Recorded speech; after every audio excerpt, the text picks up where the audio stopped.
No, you can stay. Yeah. أعوذ بالله من الشيطان الرجيم بسم الله الرحمن الرحيم الصلاة والسلام على الإمام الهدى والمتقين سيدنا محمد وعلى آله وصحبه أجمعين رب اشرح لي صدري ويسر لي أمري واحلل عقدة من لساني يفقه قولي. Jazakumullahu khairan for everyone who's attending. May Allah subhanahu wa ta'ala accept this as part of your hasanat and inshallah make it heavy on your scales.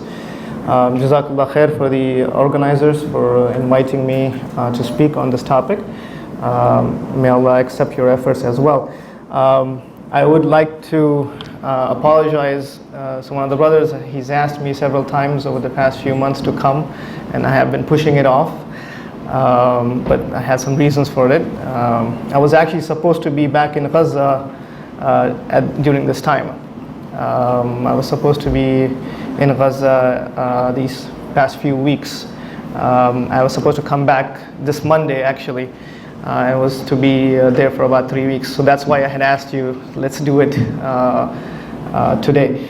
But unfortunately, I was denied entry this time. I was not allowed in. The Israeli government did not approve of my traveling again. So the first time I was there was back in May. And I was there for about 3 weeks in Gaza. So this would have been my second mission, but Allah subhanahu wa ta'ala did not plan for this in His qada, and this was an opportunity I was not given. Nonetheless, when I was there in May, I was there for about 3 weeks. I've been wanting to go to Gaza since last year actually, since October.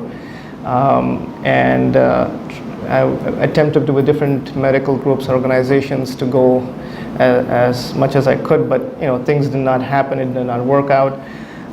But alhamdulillah, because of the will of Allah subhanahu wa ta'ala, ultimately I was finally given the opportunity, and I was there. I was able to leave from here, and basically what I'll try and do is give you a little bit of my experience, how I got there and what was done there and what I saw, and then I'll leave it open to a bit of a Q&A to discuss our involvement in the community, what we can do, and what approach should we take and so forth.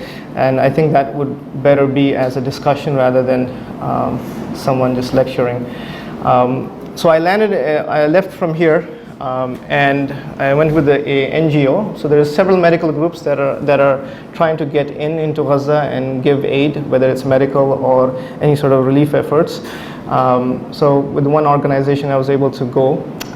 You have to get pre-approved to even fly out. You actually get into Gaza through the WHO that works under the UN, and the WHO has to approve you, so you have to submit your applications, your CV, your licenses and so forth, that you're actually a physician. The medical group that you're working with also has to kind of approve you. And then you have to get clearance from COGAT. COGAT, C-O-G-A-T, is an organization run by the Israelis that is basically coordinating all the efforts on the ground from different organizations that are coming from outside. They work with the IDF to background check you and make sure you can come in. So you can fly out, you can land in Cairo, they can deny you at the airport, or they can deny you at the border in Rafah. So you still don't have any guarantee that you will enter, because they can say no at any point throughout this whole thing. So alhamdulillah, I flew out from Chicago, and our mission was from Cairo to get into Rafah. This map right here is, this is a drive that we had to take from Cairo into the Rafah crossing on the Egyptian side to get in towards the Palestinian side. Now remember, at that time, Rafah was the only border that was open. That was the only way there was some movement going in and out from Rafah. And this is a 5-hour drive. So we landed in Cairo. A bunch of us, the doctors, nurses, whoever went in that group, we brought as much medical equipment as we could carry. So on the planes, packed suitcases worth of orthopedic supplies, medical supplies, syringes, medicines, feminine hygiene stuff, diapers, whatever we could get. Some of us took everything from 15 bags to 10 bags, suitcases, or to some point there were about a group of us got 45 suitcases worth of stuff that we had to carry. So in Egypt, we kind of consolidated all of the medical supplies and put them on a little bus, and we took this 5-hour journey. Now, this drive itself from Rafah to get to the Palestinian side, from Cairo to Rafah, is about 5 hours. For us, it took us about 16 hours to go from there to Rafah and get across the border into Palestine, into the Gaza, because there's checkpoints after checkpoints after checkpoints on the Egyptian side. You cannot you cannot take this route without having checkpoints after every few miles. And this the Egyptians guarding that route. And then along the way, as you come closer to the Rafah side, you will see miles and miles of trucks, semi-trucks worth of aid, probably worth billions of dollars, that the Muslims and everybody else who has donated across the world. Every organization that you can think of has trucks lined up like this, and it is not getting through because the Israeli government is denying it. Miles of trucks like this, double stacked, 2 rows, they're just sitting there. All these drivers are sitting there waiting their turn to get in. At one point, at that time, this is again, we're speaking in May, they were allowing maybe about 10, 15 trucks a day, which was actually not enough, even despite this being just nothing but aid. Right now, there's nothing going in as I speak, because the Rafah border has been occupied. This was our little baggage that we had. So think about it, look, you have miles of semi-trucks that are sitting outside of the Rafah crossing, and they're not able to go in. So what we were able to bring in is what you can carry on your backs, essentially. These suitcases we dragged across the border because when you go to the Egyptian side, there's nothing. There's not even there's no working dollies, right? Those little carts that you push, nothing of that sort. It was a horrible experience just to sit on the Rafah Egyptian side, and they make it purposely worse for you. To the point that when I first landed, I had whole suitcases worth of medicine, and the customs on the Egyptian side, they checked all these medicines to make sure that there was no narcotics. Okay, and even despite telling them I'm here for a medical mission, they scrutinized all these medicines to make sure there's no narcotics coming in. Now, the reason that the Egyptians say that is that they don't want abuse of narcotics in their country. Well, I'm not selling narcotics on the street. These doctors who are coming in, they're taking these medicines so that they can take it to Gaza where it is needed. Now, I mention that because this will become a point, because when we do operations, when you do surgeries, trauma surgeries, you need narcotics for pain. There you don't have that. Narcotics are not there. So the hydrocodones, your oxys, your fentanyls, your morphines that you need for traumatic injuries, people don't have there. I'm doing surgeries on kids with blown off limbs, and we're giving them Tylenol or ibuprofen. The amount of pain and suffering that I've seen there is horrifying.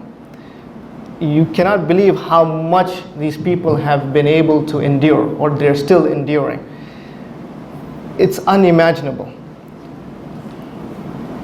So finally, after a 17-hour trek, 17-hour trek, we were able to cross into the Rafah border, into the Egyptians, onto the Palestinian side.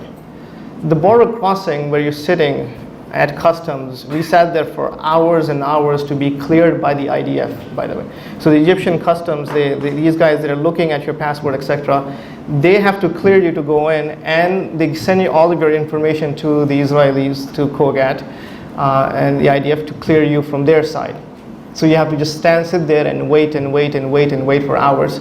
And the facility it's like a pen. It's like a pen for animals. There is no fan. There is no bathroom facilities properly. There is no air conditioning. It is literally like a pen. Horrible. You were sitting in like 100-degree weather, at that time, sweating. And by the way, this is apparently the locals say it's actually worse during the time when the Rafah was open and people were going in and out. This is when you have only a few people trying to enter. If you imagine how people were trying to enter before this war, that's how worse they treat them, unfortunately. And this is again from the Egyptian side. Nonetheless, this is some of the doctors and who were with us in the group. And as soon as you enter, subhanAllah, the greetings from the Palestinians was amazing. Night and day difference. They greeted you with a smile, with love in their hearts, with kindness, with respect. Wallah, with respect. On the Egyptian side, it was horrible. They treated you like criminals. It was with respect, and they were happy to have a group of physicians coming to help. I think one of the head of the health ministry was there. The head of the hospital was there to come and greet us, and we felt that brotherly love that we should have as Muslims. By Allah, I cried as I entered into Rafah, because I could not hold my tears, because I see the murder of children and women all day long on social media, on my phone for the past several months. And I cried and I told the brother, I am sorry. I'm sorry we're not doing enough for you. Please forgive me. I'm here only to help a little bit. Please accept. And probably that was one of the most difficult things, just to be greeted with such kindness while they're suffering through a genocide. And the only thing I could have done at that time, I apologized to him, because whatever I'm here to do is honestly not enough. And as soon as you enter there, the first thing you hear are these constant drones, 24/7. You can literally hear them as the vibrations, the sound changes as they go up or down. And they're there 24/7, non-stop. And it is part of their psychological warfare upon the people, that this is the sound of the sky. There is no birds chirping, nothing. You will hear this zanana, they call it, the drones, constantly, 24/7. First couple of nights, I was like, what is this? We can't sleep. That is how that loud there is. Within a few days, so we were stationed in what's called a safe house, which was given by the WHO. That safe house only lasted for a couple of days, because that's when they invaded the Rafah border. And the sounds of drones were then slowly replaced with these bombs that we witnessed from the safe house. This is about maybe 2-3 miles away from that area. There was some sound here. I think our TVs, we don't have the remote, but I apologize for that. These are bombs dropped close to the so-called safe house in Rafah. The safe house was no longer safe. We were told to evacuate, and that's when they dropped these sort of leaflets and so forth, saying that this area is now. This is when they took over Rafah. So within a couple of days of I was there, they occupied the Rafah border and they moved into Rafah. And this was apparently, Rafah is obviously there at that time was like a safe zone, this, that, etc. But that's not the case. Just on the drive to the hospital, you will see mass graves. This is from our bus trying to drive. These are all new graves being dug. And this is around in the neighborhood of the hospital. Majority of the houses are destroyed. These are tents where people from the north or the middle of Gaza have come down towards the Rafah area and just sort of built up tents on the side of the streets. As you can see, children just walking the streets. This is supposed to be a school there. It's not a school, it's a refugee house now. They bombed a masjid next to it, I think the first week I was there. During Dhuhr time, a few kids were injured. This was right after Dhuhr. So no major casualties, but that masjid that was right next to that school was bombed. This picture here on the left side, these are leaflets that they drop saying that you need to evacuate. Right? These are just leaflets saying this is it, this is the red zone now. So every few days there was new evacuation orders, pushing people like herd, like sheep. How you herd sheep? That's exactly what they were doing. And people, they have nothing. They have donkey carts, or they have these hospital beds where they put all their stuff, and they just drag it along to the next stop. Next stop is the next street. It's next field, wherever people can find space. Most of the people were starting to be evacuated to what we call Mawasi. There's a town called Mawasi, which is on the sea. It's mostly desert. But in general, the hospital that I was at was called the European General Hospital. It was one of the last functioning hospitals. This was the last properly functioning hospital that was left. All the other hospitals have either been attacked, destroyed, out of commission, or if they're working, they're minimally working. But this hospital had about 30,000 refugees living in the corridors and around the campus. 30,000 people living in and around the hospital. This is the hospital corridors. Kids, families, children, women sleeping on the floors with a little mattress. This is an auntie making bread. Just little sheets to give themselves some privacy. These are the corridors of the hospital. They're just living their families. And now our families obviously are not one or two children, there's multiple children. Children running around in the corridors of the hospital. People making bread, taking care of their loved ones and so forth. This was not a hospital, it was a refugee camp. Okay. And of course, this brother here with the amputation of his leg, subhanAllah, every day for Isha, he would stand up and he would pray. I never saw him miss Isha when I was there. And he lives in the hospital corridor, just down the corridor with his family. And if you pass by, he gives you bread. Right? This kid on the right of your screen, his father. Every morning he would make bread right in front of the operating room, and he would give me a piece of his pita bread. Eat it. Wallah subhanAllah, that was the best breakfast you can get. People lived, these are this here on your right screen, this is one of the nurses living inside the operating room. Beds like these, sheets like this. This is their home. The nurses, the hospital staff, the doctors, the staff members, they're not getting paid. No one's getting paid. They're there every day doing their hard work, trying to treat their patients. They're coming because this is the humanity they have. This is what they do. This is what they need to do to treat people and save their lives. None of them are getting paid. And then this brother, Salah Jafari, right? Saleh Jafari, I think his name is. Many of us have seen his post on Instagram. Randomly saw him that one day. I just took a picture with him. His posts have actually, if you follow his Instagram channel, he's got some alhamdulillah, mashallah, very good posts, and he's got a good qira, his nasheed and inshad, he does, mashallah, very, very good brother. Children standing in line to get water.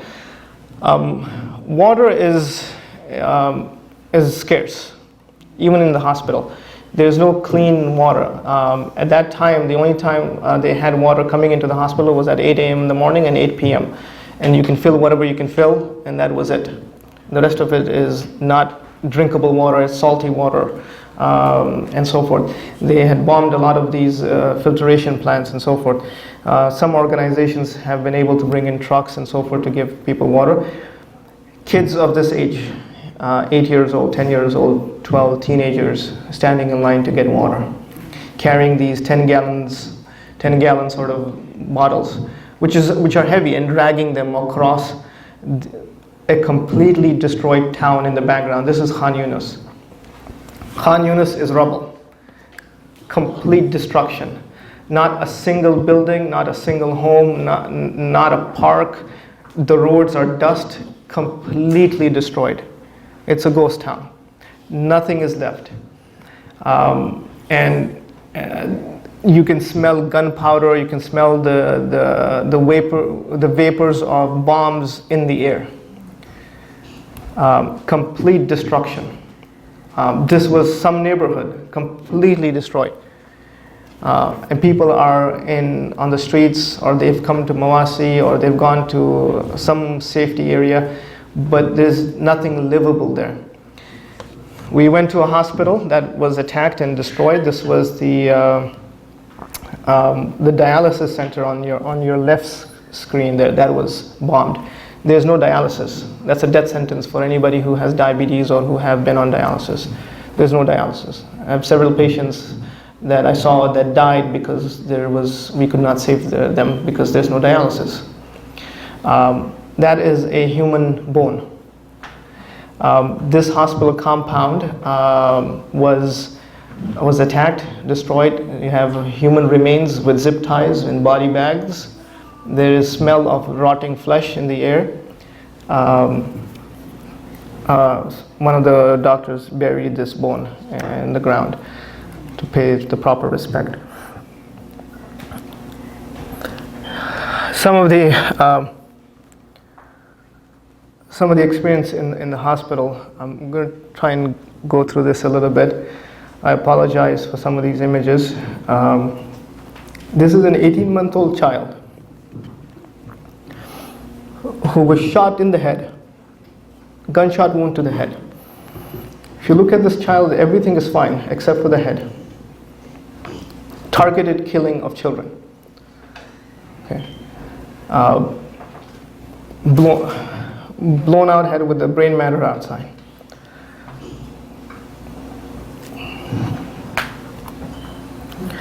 This is a family. Daughter and brother and sister. Bomb blast. 70 to 60% of his body burnt. Internal bleeding, internal shattering of his organs. I did CPR on him. The other guys were, he was a 4-year-old kid, died in my hands. That's his sister. That nurse is his cousin, carrying the dead body of his cousin. That's a nurse. He's a 20-year-old nurse, volunteers every day, just comes in to treat patients. Families reckon, not a single family is left intact. There have been family members who have died, been killed, etc. Every family has been affected. Kids with burns due to bomb blast injuries. This kid eventually passed away. Another child with second, third degree burns. Hand had to be amputated. This left hand. Kids with burns.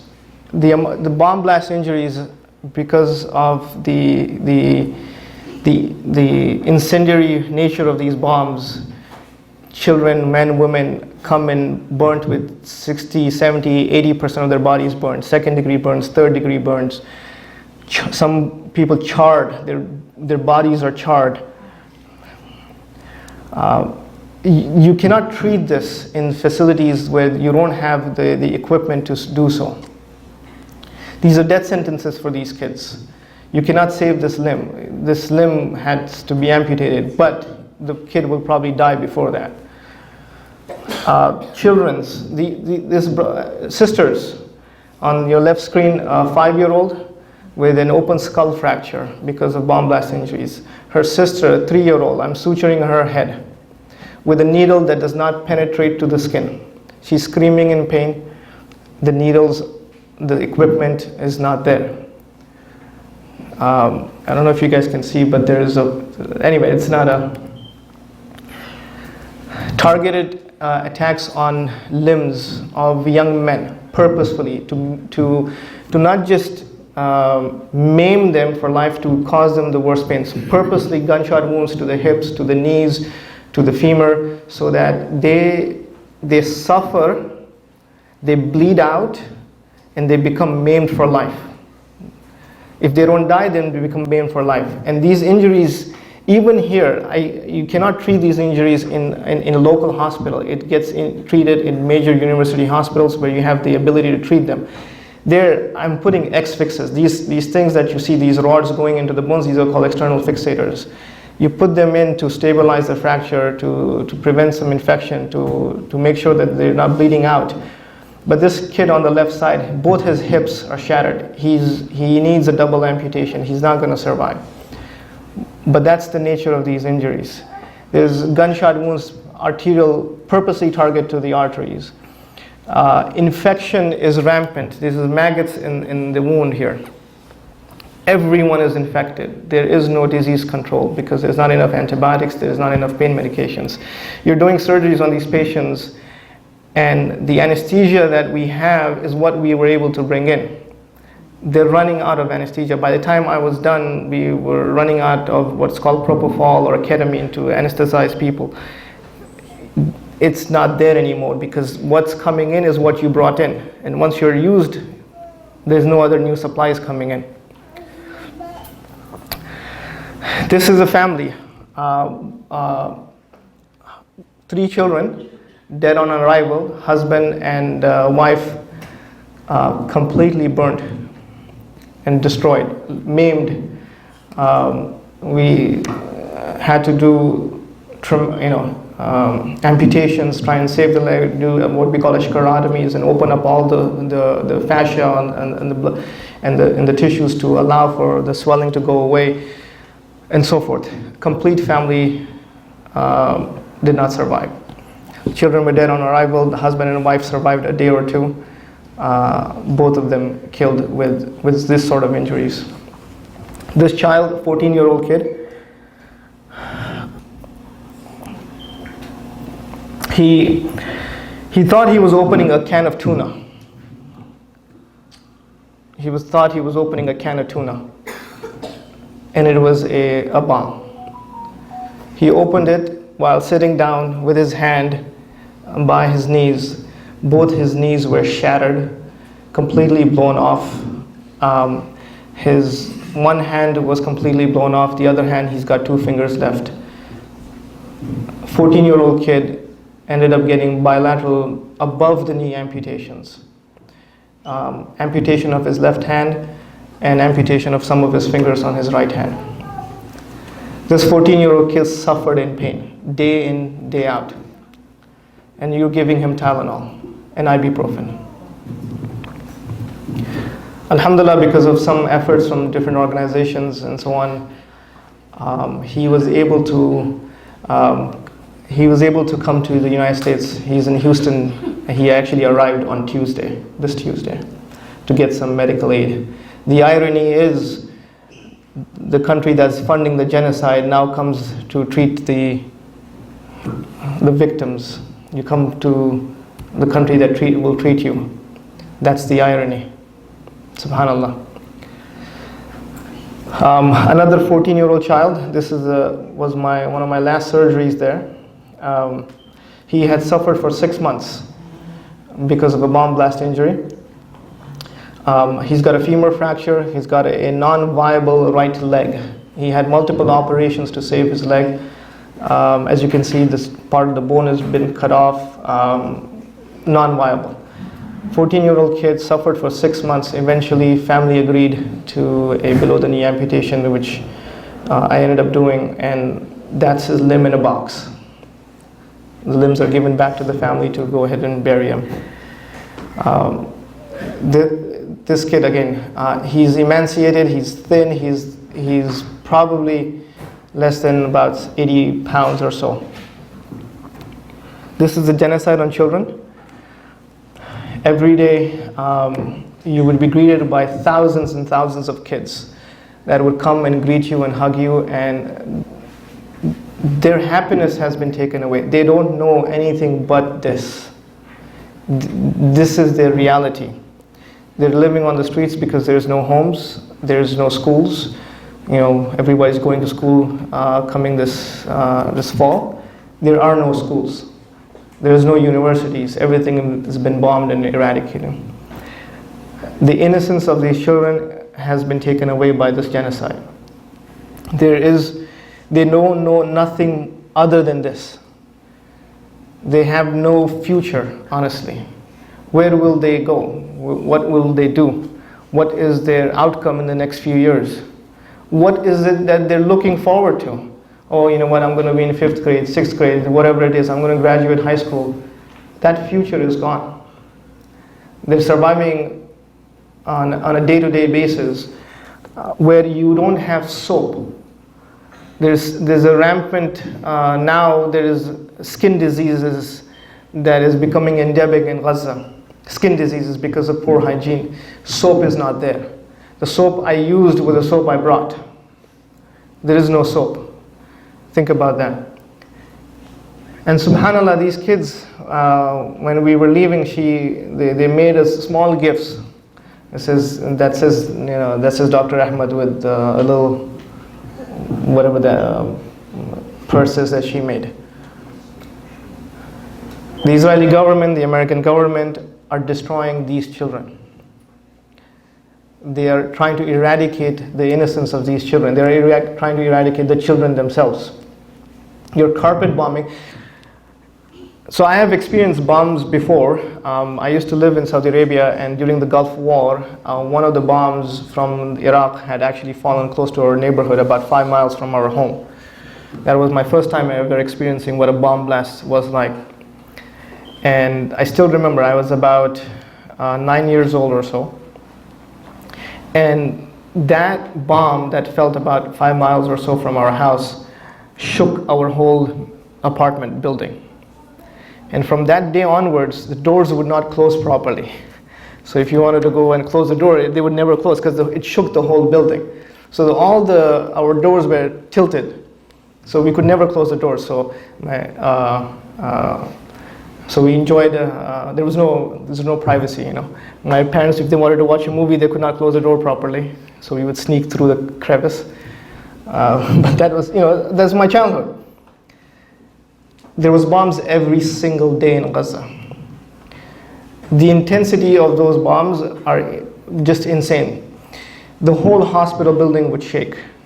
Literally, it was as if you're in an earthquake. Every day around the hospital, they would bomb, and it was constant bombing.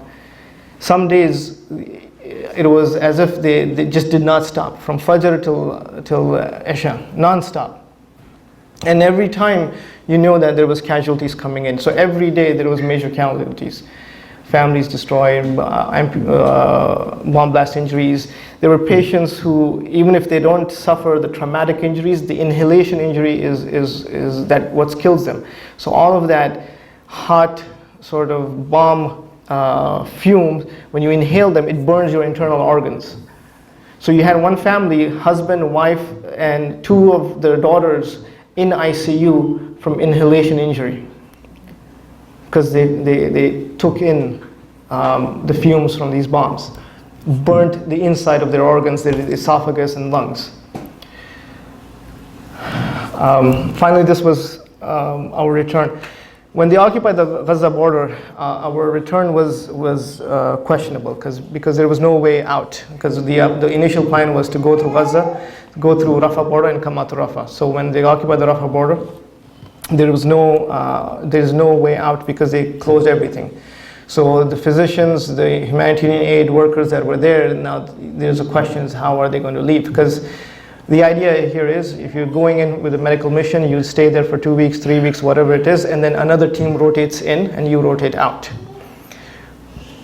They controlled everything, so now you have no way out. This is where there was a bit of a concern for us and some of the family members of the other doctors, etc. In this group, there's a husband and wife, both anesthesiologists. They left the 3 kids at home with their parents and came. And among the three children was one who was about a year old. So you have brave people like this who dedicated their lives just to come in and their efforts to come in and help. But the real heroes are the ones who are on the ground, the people in Gaza themselves. And this is where eventually the United States Embassy had to be involved to free or allow the exit of American doctors or British doctors out of Gaza. They had to coordinate our exit out. Okay, so at that time the Egyptians were saying no, we're not taking anybody. The Jordanians are saying we're not taking anybody. Figure this out. So negotiations between the governments were happening about how do you allow these physicians and nurses, etc., to come out. Eventually, the U.S. Embassy and the British Embassy, because of pressure from here, they got involved and they were able to evacuate us out through a different border called Karam Abu Salam, which is a little south of Gaza. So they gave us basically, this is it. You're going to leave in the day before. They're like, okay, 5 in the morning, we're going to leave. This is your chance. If you want to leave, you leave. Otherwise, you can stay here, whatever. So some of the doctors stayed because their governments, some of them were from the UAE, from Jordan, etc., were not allowed to exit at that time. So we come down through Karam Abu Salam border, and this is the Rafah side on the Egyptian side, on the Egyptian border, right? So let's say you're driving that way, that's Palestine. On the other side is Egypt. So the Egyptian wall border it's triple fenced. You have a barbed fence, and then you have two walls, and another barbed fence. So it's tripled essentially in terms of how it's guarded. So if I'm driving this way, on the right side is the Egyptian side. This is the Israeli government destroying homes on the Rafah side because they took over this area. Completely, they're just destroying the homes that people used to live. And this is the Rafah crossing through which I entered. They took over this, completely destroyed that as well. These are tanks and Israeli soldiers that were there to greet us, essentially. That's, if you look there, the red tent and stuff like that, that's where that welcome to Rafah, welcome to Gaza sign that I took a picture. They completely destroyed that area. This is an Israeli tank basically pointing their gun right at us, holding us to basically not allow us in because they have to get information from the IDF, from the American embassy saying that these are doctors, let them through. Any false move that gets fired right at you. And that's the Israeli soldier drinking some water, probably from Turkey.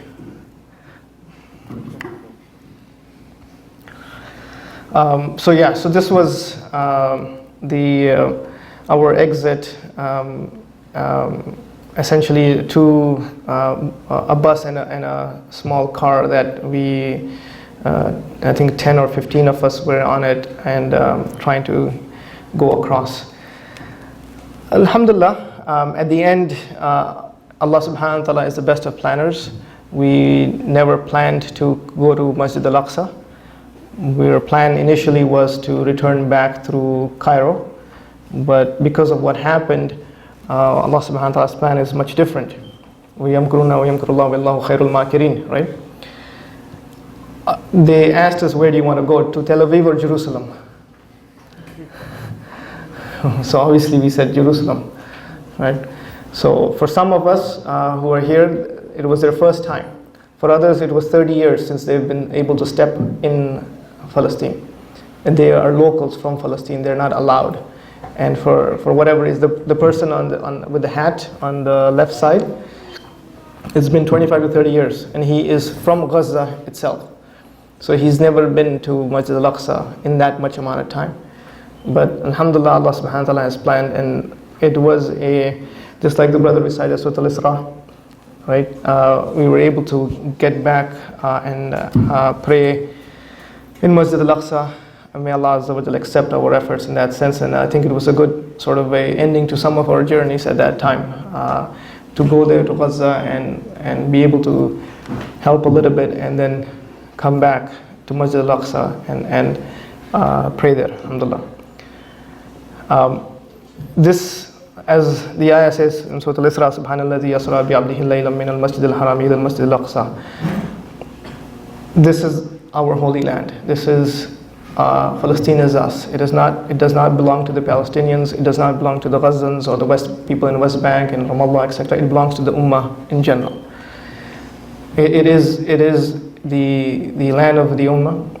These are our people. What hurts them hurts us. It's a land that has been desecrated by the Zionist. It has a land that the holiness has been taken away, has been occupied, has been destroyed. For anybody who believes in God, in Allah subhanahu wa ta'ala, it has been desecrated by the Zionist. It has become a killing field for fun. As you may have heard, some of the stuff that the IDF is doing, they're just killing people just for fun. And this is where we all have to put in our efforts to make this end, to bring it to an end. What I did, what I was able to do a little bit is, wallahi al-azim, it is nothing. It's a drop in the ocean. It was nothing. It is not enough, and unfortunately it is still continuing. And my desire to go back was there from the past few months, and subhanallah, and this again, we rely on the qada of Allah subhanahu wa ta'ala. It has not happened. I still want to go back. I will go back at the drop of a hat. But it needs to end. And there is a solution for this, and inshallah I'll end at this, and we'll open it for some question and answers, inshallah. Jazakumullah khairan.